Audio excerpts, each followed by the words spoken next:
Hello बच्चों, Maximus career academy के इस ऑनलाइन प्लेटफॉर्म पे आपका हार्दिक स्वागत है। मैं राजेंद्र आज आपके सामने जो मैंने एक पहले वीडियो में जैसे इसके फोरम आए थे आरआरबी ग्रामीण बैंक का, जो आपको स्लाइड पे दिख रहा है कि आप ग्रामीण बैंक की तैयारी कैसे करें। पर्टिकुलर ये क्या है कि जैसे ही आपको बूस्टअप मिलता है, जैसे ही आपके कोई स्ट्रेटजी प्लान दिमाग में नहीं होती है, तो सबसे पहले दिमाग में आता है कि साहब स्ट्रेटजी प्लान हम किस हिसाब से स्ट्रेटजी हमारी रखें कि जिससे हमारे जितने भी पेपर हैं वो आराम से ग्रामीण बैंक वाले दोनों पेपर क्लियर हो जाएं। तो सबसे पहले देखा जाए तो ध्यान रखो कि आपके पास में स्ट्रेटजी प्लान जो है वो हमेशा ध्यान रखना कि जिस इस लेवल पे आपको तैयारी करनी है, जिस लेवल से तैयारी को करते हुए जाना है, तो एक चीज हमेशा ध्यान रखना, ऑनेस्टली वर्क करोगे और आपके पास में जो 90 दिन बचे हैं, क्योंकि ऑलमोस्ट देखा जाए तो आपके पास में अगस्त जो है वहां पर आपके अगस्त के अंदर प्रीलिम्स देखने को मिलेंगे और जैसे आप सितंबर में जाओगे तो आपको मेंस देखने को मिलेंगे। तो ऑलमोस्ट देखी जाए तो 90 दिन ऐसे हैं जो आपकी जिंदगी में दोबारा से ऐसे कोशिश करो कि इस बार जो 90 दिन है वो मैं आराम से यहाँ से सिलेक्शन लेके जाऊं, और टारगेट रखो कि बैंक पीओ सिलेक्शन लेना है। आगे बात समझे? तो बिना टाइम वेस्ट करे आज मैं आपको स्ट्रेटजी प्लान बताता हूं कि आप अगर ये रूटीन फॉलो करते हो तो 100%। और ध्यान रखना, एक होता है कि सर बोला जाए और वो हम कर लेंगे, लेकिन आप 5 दिन 6 दिन करते हो, रूटीन रखो 90 डेज तक, यानी जब तक कि आपकी मेंस एग्जाम नहीं हो जाए, जब तक कि आप ये वाला जो रूटीन बताया जाए अगर ये फॉलो करते हो तो 100% आपका सिलेक्शन कोई नहीं रोकने वाला। और वहां से आपको सिलेक्शन के बाद जो खुशियां मिलेंगी वो आप बयान नहीं कर पाओगे। तो सबसे पहला देखा जाए तो हमारी स्ट्रेटजी जो प्लान है वो क्या है, देखो कि आपके पास ग्रामीण बैंक के एग्जाम का नोटिफिकेशन आ चुका, ऑलमोस्ट फॉर्म चल ही रहे हैं जो मैंने बताया था। सबसे पहला काम क्या है, देखो यहां पर स्ट्रेटजी एंड स्टडी प्लान के बारे में हम डिस्कस करेंगे। सेकंड थिंग होती है कि क्या क्या सिलेबस है, कि हमारे प्रीलिम्स में क्या है, मेंस में क्या है। एक होता है एग्जाम पैटर्न क्या है, कि आप किस लेवल का एग्जाम आता है, क्या क्या एग्जाम्स आते हैं। तो आप सबसे पहले मेरे साथ जो चीजें डिस्कस कर रहा हूं उनको आप आराम से समझोगे भी, ठीक है। तो अब जैसे स्टार्ट करते हैं हम कि वैकेंसी डिटेल आपको सबको एक वीडियो में बताया था कि 8612 plus vacancy total all over India के अंदर आरआरबी पीओ और क्लर्क की वैकेंसीज आ चुकी है। और जैसा कि हर साल आईबीपीएस ही इसके एग्जाम लेता है, इस बार भी आईबीपीएस ही लेगा। तो आप सबसे पहले ये ध्यान रखो कि आपके पास ये वैकेंसी आ चुकी है, हमेशा इंक्रीज होती है, रेयरली देखा जाए तो ऐसे डिक्रीज होने का चांस नहीं है। और यहां पर ध्यान रखना कि इंक्रीज हो सकती है, इसलिए मैंने प्लस लगाया यहां पर। इंपोर्टेड डेट्स जो आपको बताया था कि आपका जून के अंदर फॉर्म चल रहे हैं, 1 जून से फॉर्म है और आपके 26 जून तक आप फॉर्म फिल कर सकते हो। और किसी भी स्टेट से अप्लाई करो, कि आप अगर किसी भी स्टेट से अप्लाई कर सकते हो, बस वहां की लैंग्वेज आनी चाहिए लोकल, ठीक है। इसके बाद एग्जाम पैटर्न के बारे में हम डिस्कस करेंगे, उसके बाद मेंस का एग्जाम पैटर्न होगा उसके बारे में डिस्कस करेंगे। How to prepare and strategy, कि आपका स्ट्रेटजी प्लान क्या रहेगा, कि आप जिस हिसाब से प्रिपरेशन करो तो आराम से आप उस भीड़ में से कि जितने 8612 प्लस वैकेंसीज हैं उनके अंदर आप सिलेक्ट हो पाओ। तैयारी सब करते हैं, लेकिन ईमानदारी से कौन करता है और किस स्ट्रेटजी से करता है, अगर वो चीज बोलो आपको करनी है तो आप एक बार इन चीजों को, आप जो चीजें बता रहा हूं वीडियो के अंत तक बने रहना और एंड तक इसको देखना। यहां पर बात करी जाए daily task list to increase speed, अगर आपकी स्पीड फिलहाल स्लो है, कुछ एक स्टूडेंट ऐसे हैं जो पहले से ऑलमोस्ट आज के 1-2 महीने 3 महीने से तैयारी से लगे हुए हैं, उनकी अगर देखा जाए तो स्पीड क्या रही होगी फिलहाल, वो उन्होंने अगर वो टाइमर के साथ अपने जो प्रैक्टिस सेट है वो लगाते हैं तो अच्छी बात है। अगर नहीं लगा रहे हैं तो आप प्रैक्टिस सेट जो भी लगाओ, चाहे 5 क्वेश्चन का लगाओ चाहे 10 क्वेश्चन का, हमेशा टाइमर के साथ ही लगाओ।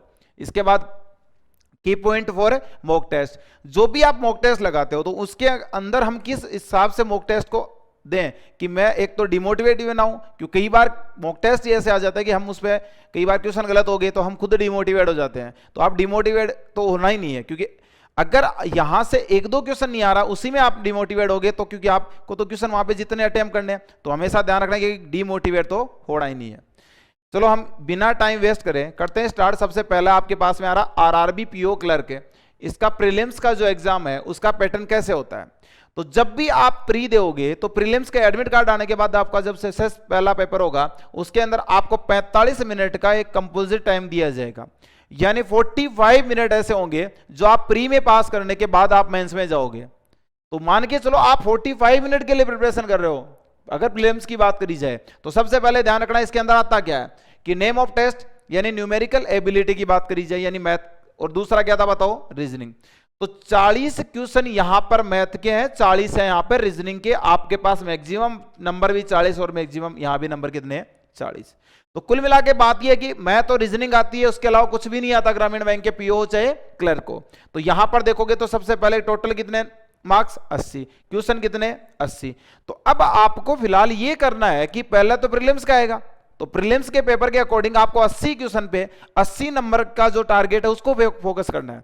और उसके लिए आपको क्या करना होगा कि जब पीओ की आप रीजनिंग के लिए बैठते हो तो हमेशा ध्यान रखना, क्योंकि आपके पास एक शर्त है कि जैसे आईबीपीएस के अदर एग्जाम होते हैं वहां पे आपके पास में सेक्शनल टाइम खुलता है कि आपके पास रीजनिंग खुली, मैथ खुली, इंग्लिश खुली। लेकिन अगर ग्रामीण बैंक की बात करी जाए, ये ऐसा बैंक है जिसकी एग्जाम्स के अंदर आपको कंपोजिट टाइम ही 45 मिनट होता है।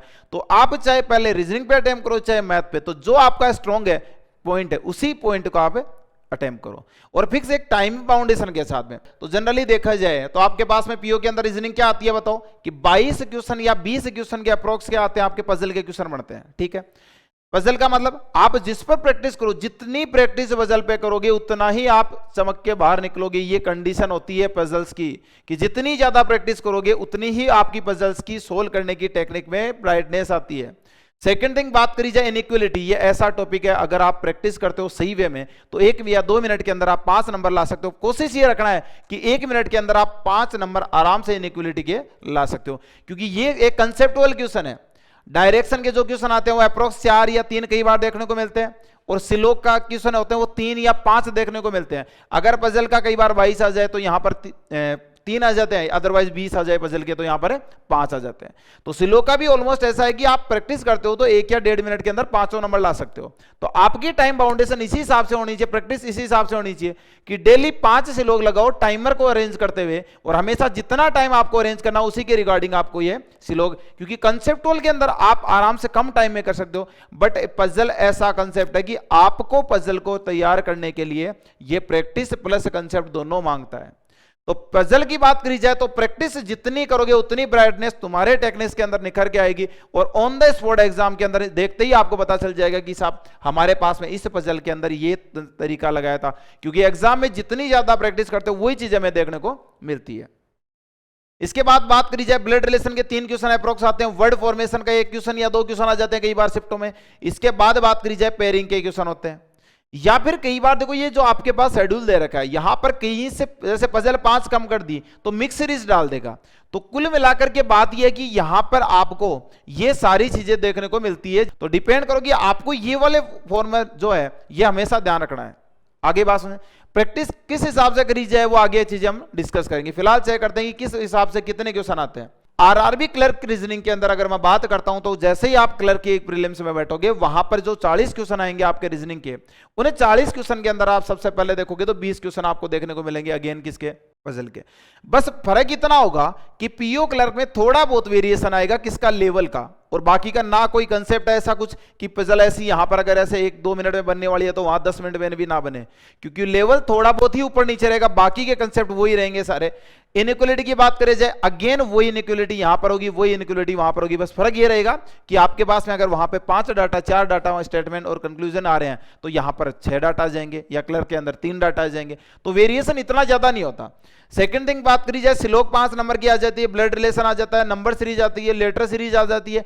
तो कुल मिलाकर के बाकी के तो सारे कंसेप्चुअल क्वेश्चन है, लेकिन पजल ऐसी चीज है कि आप अगर ऑनेस्टली प्रैक्टिस करते हो टाइमर के साथ में तो आराम से पजल को बना लोगे। और ऐसे कोशिश करनी है कि आप, जैसे कई बार होता है कि दोस्त बैठे हैं और वो अगर पजल को कम टाइम में करता है, आप सोचते हो मैं भी उससे कम टाइम में, उसके कंसेप्ट कैसे थे आपके कंसेप्ट क्या है, तो हमेशा कंपैरिजन करो। उससे पहले तुम्हारे कंसेप्ट ढंग से मजबूत होने चाहिए, उसी के बाद उसके साथ में आप कंपैरिजन कर सकते हो।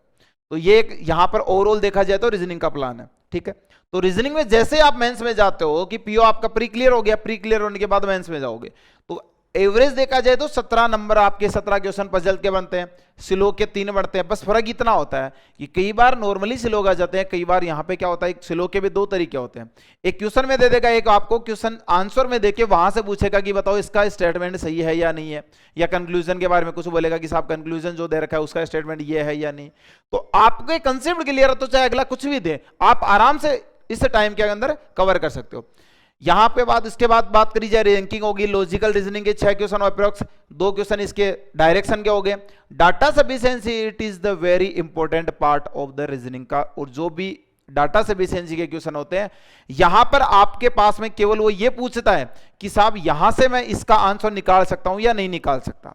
तो इतना सब पता करने के लिए आपको उस टॉपिक का पता होना चाहिए कि टॉपिक के अंदर क्या क्या बारीकी की चीजें पूछी गई हैं। तो टॉपिक अगर आप अच्छे से कवर करते हो तो आप रीजनिंग के जो आपके डाटा सफिशिएंसी के क्वेश्चन है 5 नंबर के, वहां कोई पेन नहीं चलाना होता, जो बोला गया उसके रिगार्डिंग अगर आप दिमाग को कंसंट्रेशन के साथ यूज करते हो तो रीजनिंग के जो आपके पास data sufficiency same concept math में भी आएगा, वो वहां पे बताऊंगा। कि आपके पास में एवरेज देखा जाए तो आप टॉपिक देख सकते हो, कोई टॉपिक आपका ज्यादा ऐसा नहीं कि एक नया अटपटा सा टॉपिक आ गया हो, ठीक है।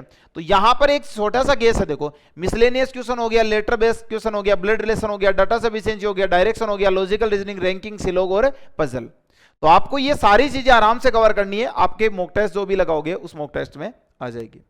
इसके बाद अगर बात करी जाए तो आरआरबी क्लर्क रीजनिंग सिलेबस का जो वो मेंस का सेम वही पैटर्न है, बस लेवल थोड़ा बहुत ऊपर नीचे हो जाता है। तो आपके पास पजल के 25 क्वेश्चन देखने को मिलते हैं, सिलोग के 3 क्वेश्चन देखने को मिलते हैं, इनइक्वालिटी के अप्रोक्स 4 क्वेश्चन देखने को मिलते हैं, मशीन इनपुट यानी इनपुट आउटपुट के जो डाटा होते हैं ये क्वेश्चन देखो कई बार पीओ में भी आ जाता है और यहाँ पे क्लर्क में तो आता ही आता है। यहाँ डायरेक्शन के क्वेश्चन हो गए, एक हो गया आपका मीनिंगफुल वर्ड और ये हो गया ब्लड रिलेशन।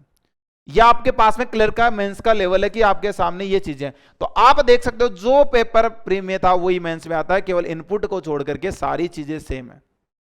यानी इनपुट आउटपुट वाला कंसेप्ट वो ज्यादातर मेंस में ही देखा गया। तो आप हमेशा ध्यान रखना कि वो टॉपिक जो इनपुट आउटपुट का मेंस में आता, बाकी का सेम टू सेम आपने प्री में भी देखा था, बस थोड़ा सा लेवल ज्यादा बढ़ जाएगा और कुछ नहीं है इसके अंदर। रीजनिंग के जो डेली टारगेट रहेंगे कि आप पहले अपनी रीजनिंग के टारगेट को कैसे अचीव करो कि आप आराम से कम टाइम के अंदर जितने मॉक लगाते हो उसके अंदर बढ़िया स्कोर हो, तो उसके लिए आप ध्यान रखो।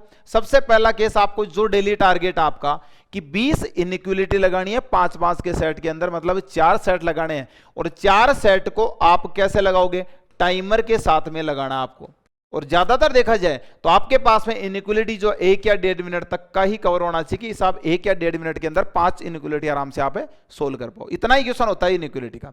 फिर बात करी जाए सिलोग, अगेन 5-5 के सेट लगाओगे टाइमर के साथ में और आप टारगेट रखोगे अपना कि साहब मेरे को 1.5 या 2 मिनट के अंदर मेरे पास अगेन यहां भी क्या हो जाए, सिलोग कवर हो जाए 5 क्वेश्चन, ठीक है। कोडिंग डिकोडिंग की बात करी जाए, ये आपके पास में कई बार नॉर्मल कोडिंग आता है, कई बार चाइनीज कोडिंग आ जाता है, तो इतना ज्यादा टफ नहीं है। यहां भी आप 5-5 के ही क्वेश्चन आते हैं तो 5-5 के ही सेट लगाओगे और हमेशा 20 क्वेश्चन आपको करने हैं, मतलब 4 सेट करने ही करने हैं। सेम कंसेप्ट 3 डायरेक्शन के सेट लगाओगे, 5-5 के क्वेश्चनों के सेट आते हैं, 3 डायरेक्शन यानी 15 क्वेश्चन के सेट ये लगा दिए। ब्लड रिलेशन यानी 3 सेट, देखो ब्लड रिलेशन ऐसी चीज है जितना ज्यादा आप इस क्वेश्चन ब्लड रिलेशन के क्वेश्चन निकालते हो उतनी ही आपके सहूलियत हो जाती है सोल्व करते वक्त। अदरवाइज अगर आप ब्लड रिलेशन को सोचते हो कि साहब मेरे को तो आगे मैं इसको हाथ ही नहीं लगाऊंगा, क्योंकि देखो बैंक के एग्जाम्स के अंदर अगर आप प्री हो चाहे मेंस, दोनों के अंदर आपके सामने प्रैक्टिस मांगता है और प्रैक्टिस का कंसेप्ट यह है कि ब्लड रिलेशन को अभी हमें पीछे नहीं छोड़ना है, क्योंकि आपके पास जो ये मौका है इस मौके को किसी भी हालत में जाने नहीं देना है। और आप यहां से पीओ या क्लर्क का जो 8612 प्लस वैकेंसी, एक नाम आपका भी होना चाहिए वहां पे। तो अगर बात करी जाए इसके बाद रैंकिंग का, तो रैंकिंग के अंदर भी आपके पास में 5-5 के 4 सेट लगाओ, 20 क्वेश्चन करने हैं आपको रैंकिंग के। अल्फा न्यूमेरिकल सीरीज जो है it is the very important part, यहां पर 5-5 के 3 सेट लगाओगे, प्री में आपके क्लर्क में 100% आता है अल्फा न्यूमेरिकल सीरीज, जो मिक्स सीरीज बोली जाती है। फिर बात करी जाए पजल के 4 सेट लगाओगे, तो आप प्रीलिम्स के भी लगाओ और मेंस के भी लगाओ। तो जनरली पहले आप प्रीलिम्स के कमांड कर लो, उसके बाद में 5-4 दिन बाद में आप मेंस के कवर कर सकते हो। हमेशा 2 या 3 पजल मेंस के लगाओगे, तो यह आपका एक टारगेट हो गया, उसको आप आराम से वापस से देख सकते हो, टारगेट को लिख सकते हो अपने नोटिस बोर्ड पे और उसी के रिगार्डिंग आपको ये चीजें अगर ये करते हो पर डे में, तो इतना ज्यादा कुछ है नहीं कि आपके पास में सिलेबस ज्यादा बड़ा नहीं था, आपने देखा 5-7 टॉपिक पूरे से, केवल प्रैक्टिस मांगता है एक बार समझने के बाद में। आगे बात समझे, अब चलते हम देखो नेक्स्ट लेवल पे। पीओ के लिए अगर आपको क्वांटिटेटिव एप्टीट्यूड की बात करी जाए, यानी ओनली फॉर मैथ की अगर बात करी जाए, जो भी प्रीलिम्स का पेपर आता है आपका पीओ का, तो वहां पर देखो क्या आता है। तो सबसे पहले 15 तो आपके डाटा इंटरप्रिटेशन, मतलब डीआई आ गई कि नहीं आ गई, तो ये एक कैलकुलेशन का ही पार्ट है। आप देखते हो कि ऑलमोस्ट देखा जाए तो टाइप्स जो बनते हैं इसके, कि आपके पास में जो वेन ग्राफ हो गया या फिर लाइन ग्राफ हो गया या बॉक्स वाला ग्राफ हो गया, या फिर आपके पास में केस स्लेट डीआई आ गई जो हाल ही में पीछे वाली ईयर्स में देखी गई है। तो आप केस स्लेट को इग्नोर मत करना, एक केस स्लेट तो कम से कम आप डेली प्रैक्टिस करोगे ही करोगे। तो यहां पर 15 क्वेश्चन डीआई के आगे, 10 हो गए आपके अर्थमेटिक के क्वेश्चन होते हैं। लगभग देखा जाए तो अर्थमेटिक के 10 टॉपिक होते हैं, एक टॉपिक का एक क्वेश्चन आपको देखने को 100% मिलेगा। और आपके पास है नंबर सीरीज। अब नंबर सीरीज की बात करी जाए तो आप इसको तो इग्नोर करना ही मत, क्योंकि 5 नंबर देके जाएगा नंबर सीरीज। अदरवाइज अगर आपने प्रैक्टिस नहीं कर रही है या डेली नंबर सीरीज नहीं लगाते हो तो आपके 5 में से 2 या 3 ही आ पाएंगे, अदरवाइज 2 नंबर गायब हो जाएंगे। तो आपको यह करना है कि जो इजी टॉपिक है उस पर प्रैक्टिस ही तो करनी है। अपने आप को तब तक नहीं छोड़ना इस टॉपिक को कि जब तक कि आपका मेंस में सिलेक्शन ना हो जाए। उसके बाद बात करी जाए, अप्रोक्सीमेशन के 5 क्वेश्चन देखने को मिलेंगे और quadratic equation it is the very easy topic अगर आपको यह समझ आ चुका है तो। अदरवाइज एक छोटा सा कंसेप्ट लगता है, मैराथन जो क्लास होगी उस क्लास के अंदर ये सारी चीजें आपको बता दी जाएगी। इसका एक प्रैक्टिस सेट लेके आऊंगा जहां पे आपको मैथ के जो पार्ट होंगे वहां पर उस मैराथन क्लास में धीरे धीरे आपको ये सारी चीजें बता दी जाएंगी, ठीक है। बाकी का आप प्रैक्टिस अपने स्तर पे करते रहिए। जो भी कंसेप्ट आपको दिए गए क्वाड्रेटिक इक्वेशन, ये आपके पास में टोटल क्वेश्चन हो गए पीओगे जितने भी है 40 क्वेश्चन। आगे बात सुने, तो ये वाला पोर्शन आता है 10 आपके अर्थमेटिक हो गई, 15 डीआई हो गया, नंबर सीरीज हो गया, अप्रोक्सीमेशन हो गया, क्वाड्रेटिक इक्वेशन।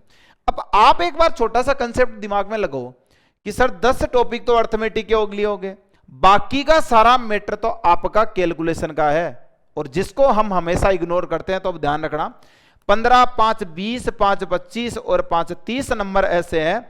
अगर आपकी कैलकुलेशन स्पीड अच्छी है तो आप ये 30 नंबर आराम से ले सकते हो। अगर आप क्या करते हो कि कैलकुलेशन के बजाय कंसेप्ट पे ध्यान देते हो कि साहब अर्थमेटिक के कंसेप्ट आने चाहिए, वो तो आने ही चाहिए, लेकिन आपके पास में कैलकुलेशन का जो 30 नंबर का वेटेज है वो उसको पीछे थोड़ी छोड़ोगे, वहां पेन ही ना चले, आराम आराम से करने बैठो और पता लगा कि क्वेश्चन 10 ही हुए पूरे।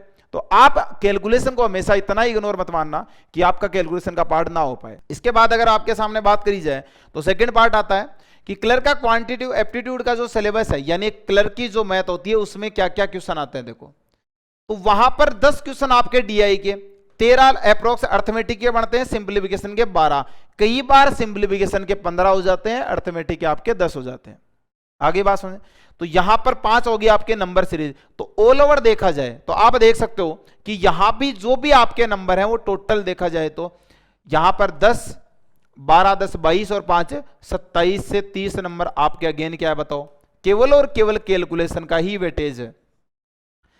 जिस चीज को हम हमेशा इग्नोर करते आए हैं, कैलकुलेशन ऐसा पार्ट है जिसको हम इग्नोर करते हैं। आपके सामने पता लग रहा है कि साहब 30 क्वेश्चन तो 40 में से कैलकुलेशन पे ही डिपेंड है, बाकी के 10 क्वेश्चन तो ओनली फॉर आपके अर्थमेटिक बेस के जो कंसेप्ट है। तो कंसेप्ट सोल्व करने के बाद भी तो कैलकुलेशन ही आएगी कि नहीं आएगी। तो ऑलमोस्ट देखा जाए तो मैथ का 80% पार्ट आपका केवल और केवल कैलकुलेशन की आपकी स्पीड पर डिपेंड होता है, उस चीज को हम इग्नोर कर देते हैं।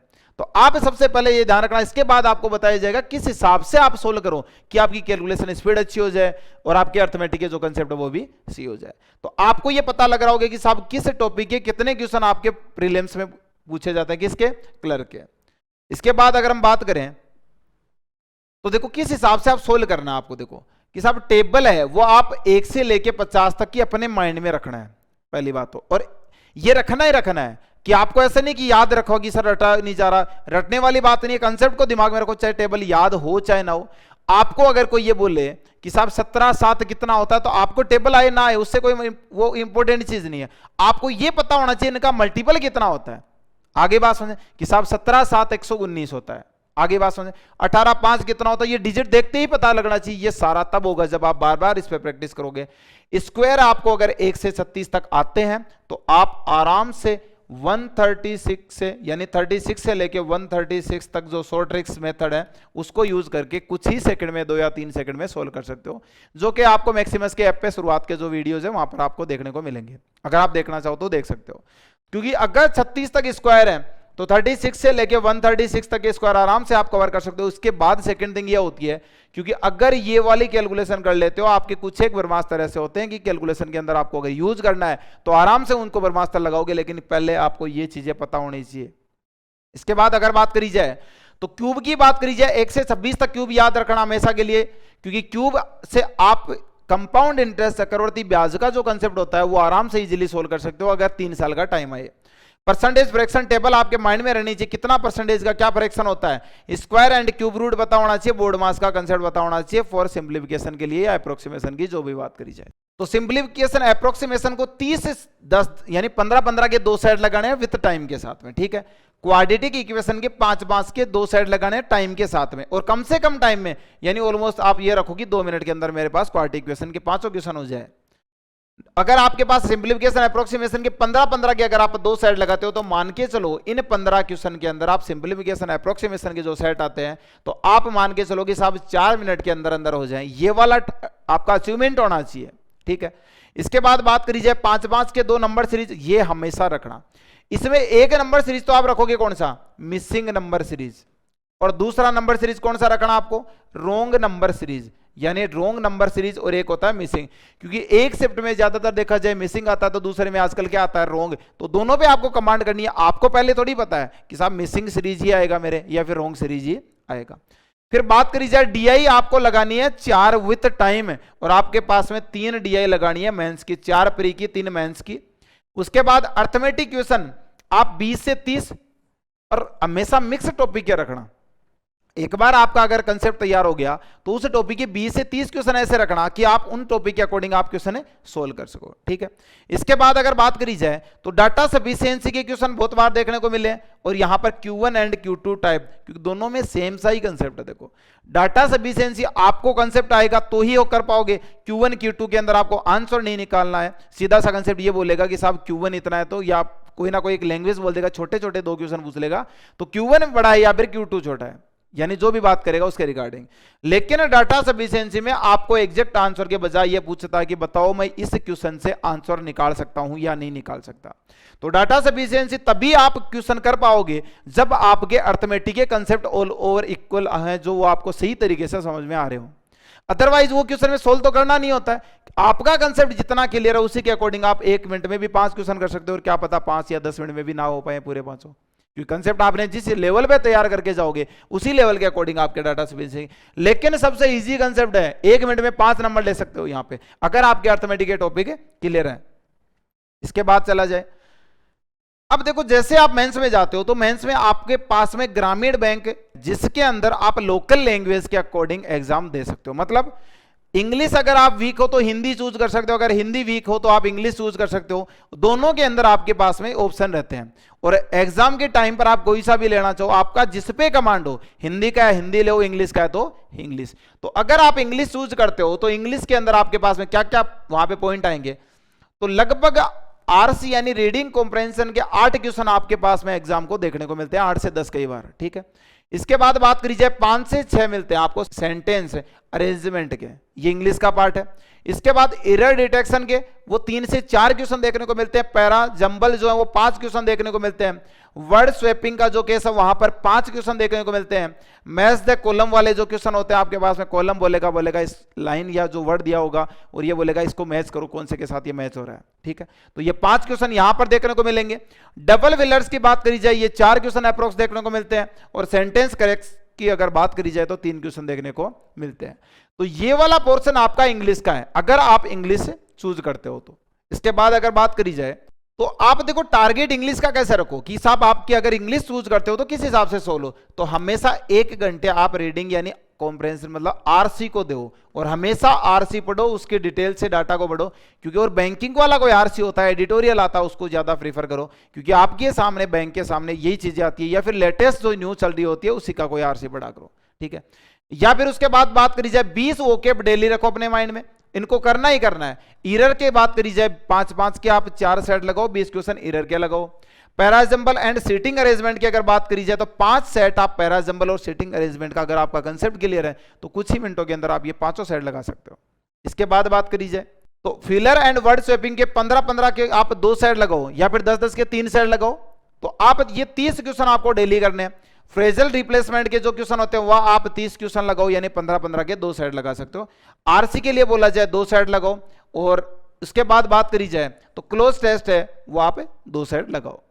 अगर ये चीजें टाइमर के साथ लगाना, ऐसे नहीं कि आप आराम से कर रहे हो, क्योंकि एग्जाम में जब आप मेन से बैठोगे वहां भी आपको एग्जैक्ट टाइम मिलेगा। तो ऐसे नहीं कि 20 मिनट इसमें मिला 10 मिनट, क्योंकि देखो ग्रामीण बैंक ऐसा बैंक है जिस पर कमांड है आपकी वो पहले करो, उसके बाद जो आप कमांड थोड़ा सा वीकनेस अगर है वैसे तो रखनी नहीं है, आपको दिमाग में आना ही नीचे कि मेरे वीकनेस है।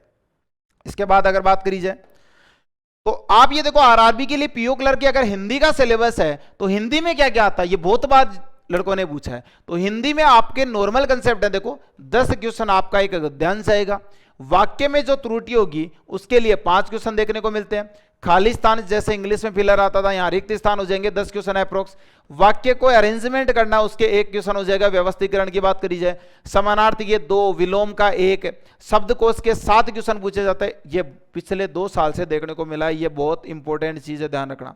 इस पर जितना आप प्रैक्टिस कर लो 7 नंबर आराम से आपके 6, 7, 8 जितने क्वेश्चन आते हैं अरेंज कर लोगे। 7 नंबर बहुत ही इंपॉर्टेंट है, पीओ के अंदर हमेशा ध्यान रखना, क्लर्क में भी आता है। तो शब्दकोश में वो बोलता है कि साहब ये शब्द पहले आएगा या फिर ये शब्द बाद में आएगा।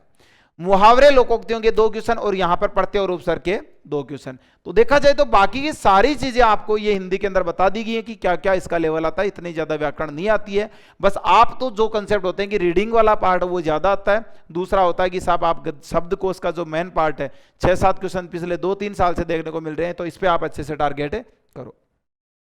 इसके बाद अगर बात करी जाए तो आप कंप्यूटर नॉलेज की बात कीजिए, क्योंकि देखो आप जैसे मेंस में बैठते हो तो क्वेश्चन 40 आते हैं कंप्यूटर के, अटेम्प्ट आपको जितने भी करने हो नंबर 20 ही मिलेंगे, एग्जैक्ट टोटल 20 मैक्सिमम मार्क्स का होगा, यानी 40 सही करके आते हो तो 20 नंबर, क्योंकि आधे नंबर का 1 क्वेश्चन होता है, बाकी के सारे 1 नंबर के, और मैथ रीजनिंग का 1.25 का। ठीक है, तो यहां पर देखा जाए कंप्यूटर में क्या क्या आता है, देखो क्योंकि कंप्यूटर जनरेशन हो गया, गूगल का स्प्रेडशीट की बात करी जाए, MS ऑफिस, MS एक्सेल की बात करी जाए, MS पावर पॉइंट की बात करी जाए, प्रोटोकॉल रिलेटेड क्वेश्चन पूछ लेता है, इनपुट आउटपुट डिवाइस की बात करता है, वायरस रिलेटेड क्वेश्चन पूछ लेता है, फाइल ट्रांसफर प्रोटोकॉल की बात कर रहा होता है, इंटरनेट के बारे में बोल देता है, कंप्यूटर शॉर्टकट्स की बात करता है। तो अगर ये आप बेसिक सा कंसेप्ट यूज करके जाते हो, पढ़ के जाते हो, 2 या 3 बार पढ़ना हमेशा, जहां से भी पढ़ो उस कंसेप्ट को 2 या 3 बार पढ़ने के बाद आराम से आपके जो भी 20 का मार्क्स है वो आराम से इजीली आ जाता है, इतना ज्यादा टफ नहीं आता। बस शर्त यह है कि वो भी आपको कम टाइम में करना, तो थोड़ा स्पीड में पढ़ो और आराम से सोल्व करने की कोशिश करो, क्योंकि आदत वो होनी चाहिए आपकी। आगे बात समझे, ये आपका कंप्यूटर का पार्ट है, बेसिक सा कंप्यूटर आता है। फिर हमारा जो मेजर और इंपॉर्टेंट पार्ट है, जो आपको सिलेक्शन के बहुत नजदीक लेके जा सकता है, बहुत ही ज्यादा नजदीक लेके जा सकता है, इसको आप इंपॉर्टेंट कह सकते हो, ये पार्ट आपका जनरल अवेयरनेस का, क्योंकि आप मैथ में क्वेश्चन सोल्व करते हो, मैथ्स में निकालने पड़ेंगे, रीजनिंग को आपको पजल बनानी पड़ेगी, आपको हिंदी के अंदर गद्यांश पढ़ना पड़ेगा, आप थोड़ा सा टाइम लेकर नंबर लाओगे। ये एक ऐसा पार्ट है कि आपको अगर पढ़ा हुआ है तो कुछ ही सेकंड के अंदर आप उस पर टिक करके पूरे के पूरे नंबर ला सकते हो। आगे बात समझे, इसमें 40 से 60% आपके करंट अफेयर जो पिछले 6 महीने तक के हैं वो पढ़ के जाने हैं। जैसे मान के चलो अभी आपके एग्जाम सितंबर में मेंस में है, तो सितंबर से 6 महीने पहले तक का करंट अफेयर पढ़ना, उससे पहले का करंट अफेयर नहीं पढ़ना। दूसरा होता है बजट के क्वेश्चन जो है पिछले 2 साल से नहीं देखेंगे, तो पॉसिबिलिटी इस बार ये है कि ग्रामीण बैंक के अंदर पॉसिबिलिटी, क्योंकि जो 2 साल से नहीं दे रहा है तो हम सोचते हैं कि नहीं देगा, तो इस बार आप बजट आराम से पढ़ के जाना, क्योंकि पॉसिबिलिटी है कि बजट के अगर 2 साल से क्वेश्चन नहीं दिए तो लड़के सोचते हैं कि यहां से आएगा नहीं क्वेश्चन, जबकि आपको बजट पे ध्यान देना ही देना है। ठीक है, तो यहां से 60-70% आ जाता है कई बार करंट अफेयर का पार्ट, और उसके अंदर फाइनेंस हो गया, आपके कौन सा बैंक किसके साथ कुछ टाई अप कर रहा होता है, वो इंपॉर्टेंट की होते हैं, कौन किसका ब्रांड एम्बेसडर बना है, किसका सीईओ कौन है, तो ये सारी चीजें करंट अफेयर में जो है वो आप यहां पे प्रीफर करो और ये इन चीजों को आराम से पढ़ो। इसके बाद बात करिए बैंकिंग और फाइनेंस का जो कंसेप्ट है, वहां 60 से 40% वेटेज आता है, कि जो बैंकिंग का पार्ट है, फाइनेंस के जो 60 से 40% वेटेज आता है, अगर ये 60 आ जाएगा, वो 40 आ जाएगा, वो 40 आ जाएगा, 60 आ जाएगा, तो ये 60% 40% आ जाएगा। तो आपका मेजर पार्ट ये इसलिए बताया था मैंने कि आप 40 में से 40 नंबर कुछ ही सेकंड में ला सकते हो, यानी मिनटों के अंदर आप 40 में से 40 number only for 10 minute. Otherwise अगर आप बाकी के पे ट्राई करो तो आपको बहुत टाइम लगे तो जाके नंबर है, तो बेनिफिट है वो तो करना ही करना है, लेकिन ये आपका स्ट्रॉन्ग पॉइंट होना चाहिए जब भी एग्जाम में बैठो। ध्यान रखना, इसको इस लेवल की प्रिपरेशन करो कि पढ़ते पता चल जाएगी इसका करंट अफेयर का या फिर जो भी आपका जनरल अवेयरनेस का क्वेश्चन था कि साहब ये आंसर होगा। इसके बाद देखो आपको ये सारी डिटेल से चीजें बताई हैं, तो टॉपिक इतने ज्यादा नहीं होते, कम टॉपिक होता है, कंसेप्ट भी इतने ज्यादा नहीं है, बस प्रैक्टिस मांगता है, और प्रैक्टिस आपके पास 90 दिन है। आप अपना टारगेट ये रखो कि आज अगर आप प्रिपरेशन स्टार्ट कर रहे हो या फिर आपने पहले करी है, तो उसको अगर रूटीन में लाना चाहते हो, बूस्टअप देना चाहते हो, तो आप यहां से एग्जाम के आपका जो भी जहां से फॉर्म भरो, फॉर्म भरने के बाद में आप इस स्तर पर लग जाओगे, पीओ कलर के दोनों के मॉक आपको डेली लगाने हैं। मॉक लगाओ तो इसके की पॉइंट ध्यान रखना कि आपको जो पॉइंट आता है उसको पहले अटेम्प्ट कर लो, बाकी के को बाद में अटेम्प्ट करो।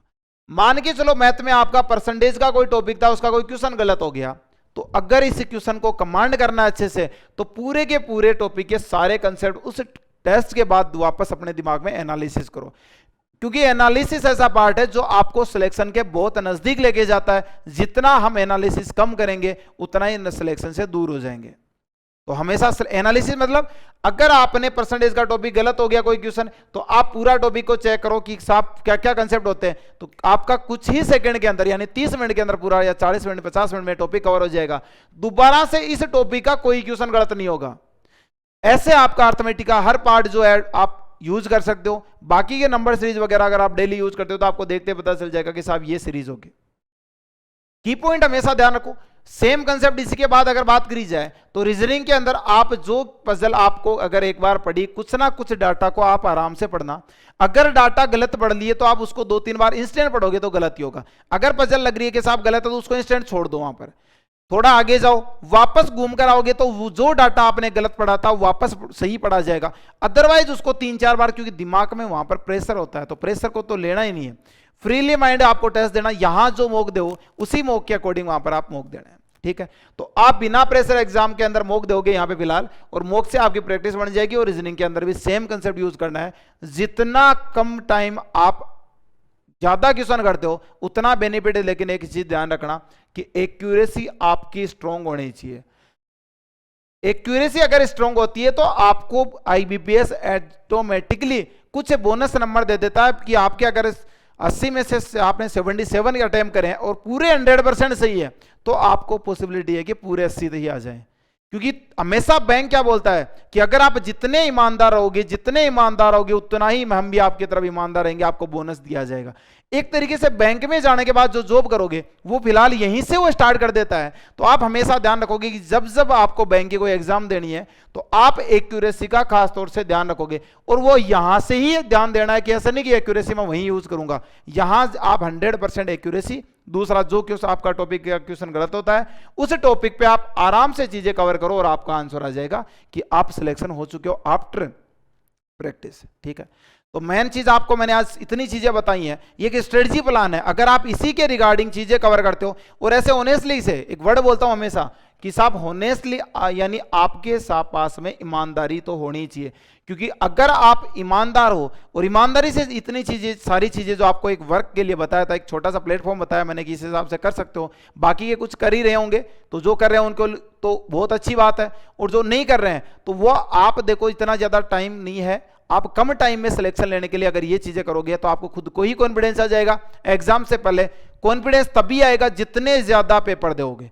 तो आप 2 पेपर रखो, उनका एनालिसिस रखो दिमाग में, तो प्री और मेंस का हमेशा आपका टारगेट। और एक चीज ध्यान रखना कि प्री के बाद मेंस के लिए 15 दिन या 20 दिन का ही टाइम मिलता है प्री का रिजल्ट आने के बाद। तो आप मेंस के लिए फिलहाल डेली के जो चीजें बताइए उसी के रिगार्डिंग तैयारी करना है, ऐसे नहीं कि 15 दिन में मेंस हो जाएगा। आगे बात समझे। तो ये आपके 90 दिन ऐसे हैं जो आपकी जिंदगी बदल सकते हैं। आप आराम से सिलेक्शन लेके अपने सपने पूरे कर सकते हैं जो आपने सजोए हैं, जो आपके घर वालों ने आपके लिए आपको जो इतनी दूर तक भेजा है। जहां भी आप पढ़ रहे हो, घर पे भेजो पढ़ो या घर से बाहर जहां पढ़ रहे हो, तो आप पूरा ईमानदारी से पढ़ना। क्योंकि अगर एक बार अपनी जिंदगी के साथ ईमानदारी दिखाई तो जिंदगी पूरे टाइम यानी पूरी लाइफ टाइम आपके साथ ईमानदारी दिखाएगी। अगर फिलहाल ही आप बोल दोगे नहीं इस बार तो देखूंगा, अरे देखने वाला कुछ नहीं है, आराम से आप कर सकते हो और आपको करना है। तो इसके लिए आपको 90 दिन इन चीजों को, इतने इम्तिहान, एक तरीके से ये सोचना कि आपकी लाइफ ही बदल जाएगी अगर 90 दिन के अंदर आप पीओ या क्लर्क बन चुके हो। टारगेट रखो पीओ का, क्योंकि वो नहीं होता पीओ के अगर तैयारी करते हो तो जनरली अगर 1-2 नंबर का होना नहीं चाहिए, हो भी जाए तो क्लर्क तो आपका रुकना नहीं चाहिए कि आपका क्लर्क में सिलेक्शन होना ही चाहिए। आगे बात सुन, तो आप टारगेट रखोगे कि साहब पीओ का, तो आज से आप इसी के अकॉर्डिंग आप स्ट्रेटजी प्लान जो मैंने बताया है तो शायद आपको बूस्टअप मिले और आप इसी के रिगार्डिंग पूरी ईमानदारी से जो आपके बाहर के सोशल मीडिया पार्ट होते हैं उनको हटा करके केवल और केवल स्टडी पे फोकस रखो। शायद 90 दिन बाद में आप कुछ और, यानी आपके जो आज फिलहाल नाम है, नाम के पहले आपका लग जाए पीओ या क्लर्क। आगे बात सुन, तो इन चीजों का ध्यान रखना।